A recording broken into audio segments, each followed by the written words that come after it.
තෙරුවන් සරණයි.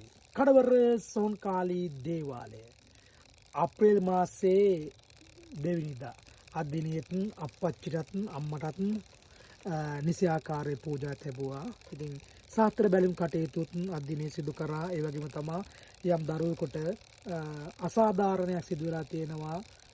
තමන් යාළු වෙලා ඉන්න පෙම්වතාගේ ඒකට සාධාරණයක් ඉල්ලුවා. ඒ සාධාරණයේ අද දිනේ ඒ රාජකාරී සිදු කරා. ඒ වගේම තමයි පිටරට ඉන්න දරුවෙක් ඒ වැඩ කරන ස්ථාන මාලාවෙන් කරදර හිරිහැරෙනවා. ඉතින් ඒ ලංකාවේ සිටින කට්ටියත් සූනියමුත් කරලා තියෙනවා. ඉතින් ඒ සඳහා දරුවා රැකදෙන්න කියලා බාර වෙන්න කියලා එයාගේ මව ඉල්ලා සිටේ. ඒ රාජකාරීත් අද දිනේ සිදු කරා. ඒ වගේ තමයි වසීගුරුකම් වගේක් තිබුණා.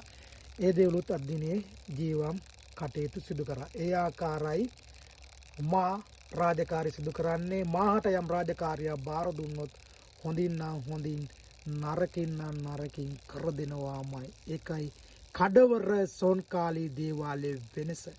තෙරුවන් සරණයි.